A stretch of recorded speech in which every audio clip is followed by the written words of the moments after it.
Olá e bem-vindos. Hoje vamos olhar para uma história curta, mas com um poder imenso, de Bert Hellinger. É uma parábola que, no fundo, vem abanar um bocadinho as nossas ideias sobre o que é, afinal, a verdadeira liberdade. E tudo começa, como tantas vezes, com uma pergunta. Uma pergunta aparentemente simples, que todos nós já fizemos de uma forma ou de outra. Um discípulo chega ao pé do seu mestre e pergunta assim diretamente: diga-me o que é a liberdade? Vamos então fazer este caminho. Vamos seguir a lição do mestre, passo a passo, e tentar perceber que resposta é que ele nos dá a esta pergunta tão fundamental. E aqui é que a coisa começa a ficar interessante. A resposta do mestre é surpreendente. Ele não começa por definir a liberdade. Pelo contrário, ele começa por nos mostrar o que ela não é, apresentando uma espécie de falsas liberdades, de ilusões que, se calhar, até reconhecemos em nós próprios. A primeira parte desta lição foca-se precisamente nisto, em liberdades que, de uma forma irónica, acabam por ser uma prisão. Vamos ver as duas primeiras que ele apresenta. Então, a primeira falsa liberdade é aquilo a que o mestre chama de a estupidez.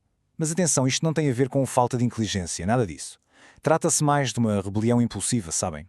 Aquela resistência cega contra tudo e todos, contra as regras, contra a autoridade. E a metáfora para isto é brilhante. É a imagem de um cavalo que se revolta, empina-se e derruba o cavaleiro. Parece uma vitória, não é? Um momento de liberdade total. Mas o que é que acontece a seguir? O cavaleiro volta a montar e agora com um pulso ainda mais firme. Ou seja, a rebelião só gerou mais controlo, mais aperto. Depois, temos a segunda ilusão de liberdade, o arrependimento. Esta é a tal liberdade que nos deixa presos, acorrentados ao passado, aquela que não nos deixa avançar. E a imagem aqui é igualmente poderosa. Pensem num timoneiro, o capitão de um navio. O navio naufragou. Ele está ali, no meio dos destroços. E ao lado passa um barco salva-vidas a oferecer um novo começo, um futuro. Mas ele recusa. Prefere ficar agarrado ao que restou do desastre, ao erro do passado. Portanto, o que temos aqui é um contraste muito claro entre estes dois caminhos. Ambos parecem atos de vontade, certo? Mas, na verdade, são prisões.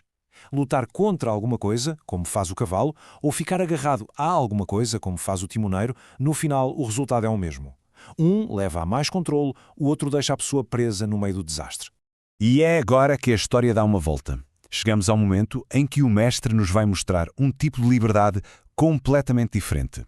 E essa é a terceira liberdade, a compreensão. É uma liberdade que não vem da luta nem do apego. Nasce do entendimento. E, segundo o mestre, só aparece quando conseguimos ultrapassar a rebelião cega e o arrependimento que nos paralisa. Esta é a metáfora central de toda a parábola. A verdadeira força, a verdadeira liberdade não está na rigidez. Não é ser como um carvalho que parte com a tempestade.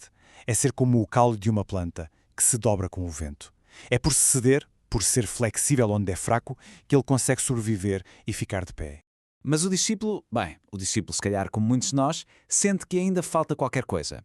E pergunta, isso é tudo? É esta pergunta que nos vai levar à camada mais funda, mais profunda de todo este ensinamento. E então o mestre introduz o seu conceito mais abstrato. A ideia de que há uma força maior em jogo. Algo a que ele chama a grande alma.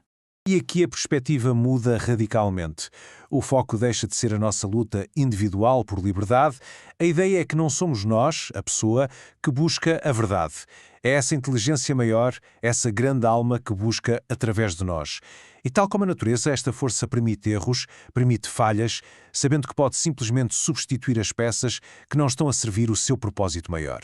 Ora bem, e o ponto crucial é este. A liberdade final, a mais elevada, não é algo que se conquista à força, que se agarra. É algo que nos é concedido. É uma certa liberdade de movimento que é oferecida a quem se consegue render, a quem permite que esta inteligência maior atue através de si. Vamos então à última metáfora da história, que ilustra na perfeição como é que esta rendição funciona na prática. A imagem é a de um nadador num rio de correnteza forte. Em vez de lutar desesperadamente contra a corrente, a gastar todas as energias, o que é que ele faz? Rende-se, deixa-se ir. E o que acontece? O rio, essa força imensa, começa a transportá-lo. As duas forças, a do nadador e a do rio, unem-se e juntos, sem esforço, chegam à margem em segurança. E aqui está, no fundo, a grande lição desta parábola, bem resumida.